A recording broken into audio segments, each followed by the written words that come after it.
The story of tank ammunition is one of constant improvement, driven by the demands of armored warfare. It starts with simple designs used in early tanks and eventually leads to today's highly advanced armor-piercing and explosive round.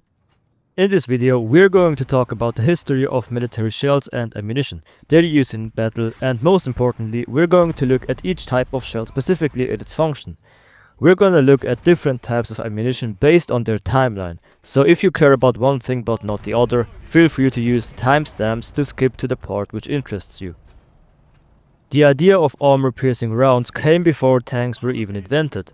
In the late 1800s, solid steel projectiles were developed to break through the thick armor of naval ships. These projectiles relied on their heavy weight and high speed to deliver a concentrated blow capable of breaking through steel plating. This was especially important because naval warfare increasingly featured ships with iron and steel hulls, which required weapons capable of matching this new level of protection. An example of these projectiles can be seen in the naval conflicts of the time, such as the Battle of Tsushima during the Russo-Japanese War in 1905, where armor-piercing shells played a decisive role. Shells like these would later serve as the foundation for tank ammunition during World War I. When tanks appeared in World War I, early tank guns like the 6-pounder naval guns mounted on British Mark I tanks used such solid steel rounds. These projectiles worked by using their weight and speed to smash through armor, meaning their effectiveness depended entirely on how heavy and fast they were when they hit their target. Such ammunition is also known as kinetic energy ammunition. But the limited tank-on-tank combat during World War I did not drive much progress in anti-armor ammunition. At that time, tanks were mainly used to support infantry and attack enemy fortifications, so there wasn't a strong need to develop specialized rounds for fighting other tanks. However, during the period between the two world wars, specifically from the late 1920s to the 1930s, advancements in tank design led to the creation of more effective solid steel rounds. These new rounds were specifically designed to deal with thicker and more sophisticated tank armor. That came by because during the mentioned part of the interwar period, nations began to see the potential of tanks not just as support vehicles, but as powerful offensive weapons capable of engaging both the infantry and other tanks. This new role required tanks to have thicker, better designed armor to survive battles. For example, tanks like the French Char B-1 and Soviet T-28 were designed with more substantial armor compared to their World War I predecessors. This made traditional solid steel rounds less effective because they lacked the energy to penetrate the thicker armor. To solve the problem, ammunition designers needed to create rounds that could handle tougher defenses. As the way tanks and their ammunition were used in battle changed by World War II, tanks became the main tools for fighting other tanks, so therefore ammunition had to improve as well. At the start of World War II, the most common type of tank ammunition was the armor-piercing, also known as AP, round. This was a solid steel bullet made to break through tank armor using speed and weight. It's a kinetic energy round, as mentioned before. For example, during the early years of World War II, British tanks equipped with the 2-pounder gun were able to fire AP rounds that could penetrate the 30mm frontal armor of German Panzer III tanks on the Western Front. However, by 1941, German tanks like the Panzer IV and upgraded versions of the Panzer III featured frontal armor exceeding 50mm, which the 2-pounder rounds could no longer penetrate effectively. During the late 1930s, German engineers developed armor-piercing capped, aka APC, rounds. These rounds had a cap made of softer metal at the tip of the projectile. The cap absorbed some of the shock upon impact, stopping the steel core from breaking when hitting angled armor. This design made APC rounds much more effective against sloped armor, such as the Soviet T-34's 45mm frontal plates, which were angled at 60 degrees.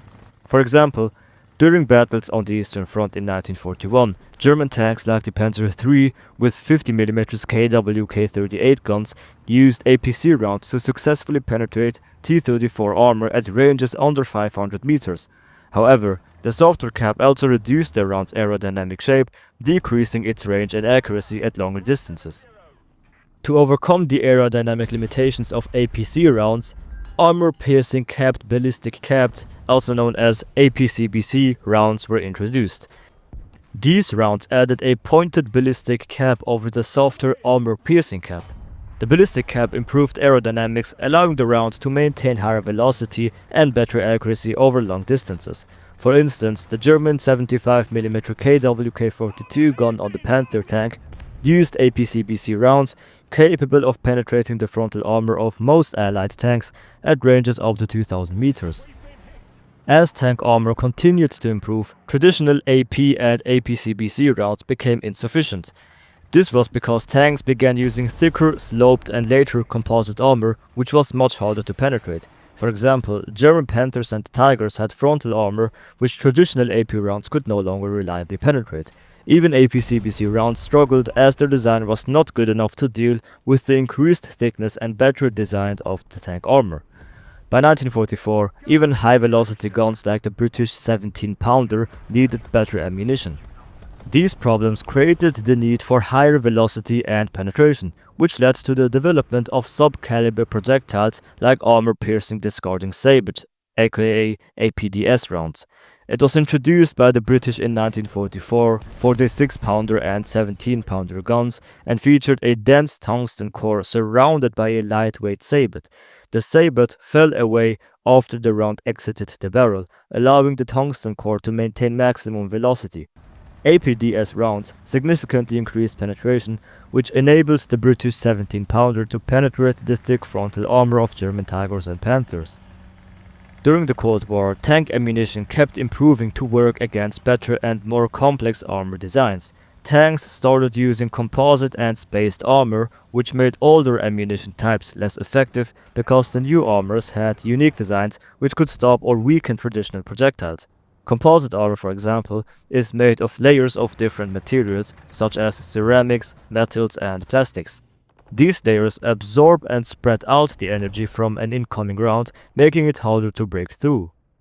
Spaced armor, on the other hand, uses a gap between layers of metal. This gap makes some types of ammunition lose energy or deform before hitting the main armor.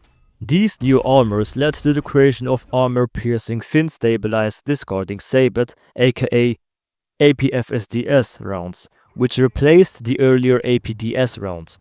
APFSDS rounds had a long and thin core made from heavy materials like tungsten or depleted uranium. This design allowed them to focus all of their energy on a very small point, which makes it easier to pierce strong armor. Meanwhile, high-explosive anti-tank, also known as heat, rounds offer an alternative to kinetic energy projectiles. Heat rounds rely on a chemical-shaped charge to create a high-velocity jet of molten metal capable of penetrating armor.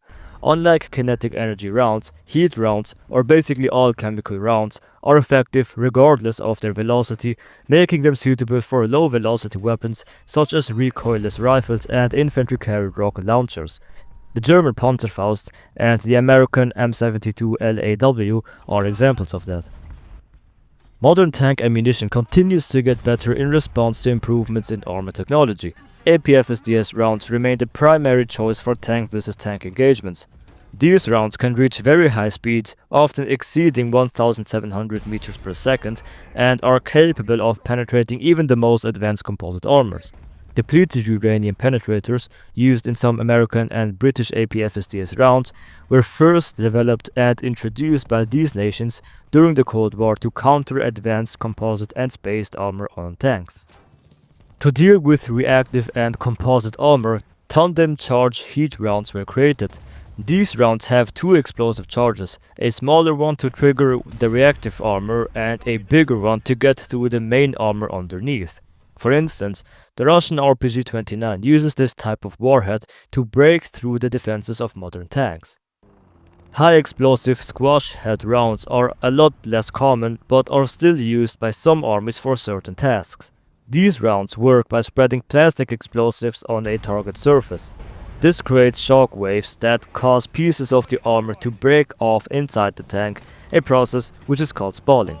Hash rounds are good for attacking bunkers and fortifications, but are not very effective against modern tanks with composite armor or spall liners, which reduce the effects of spalling.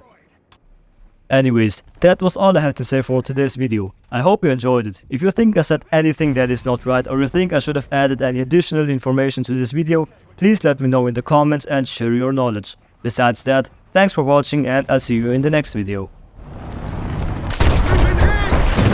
Target destroyed!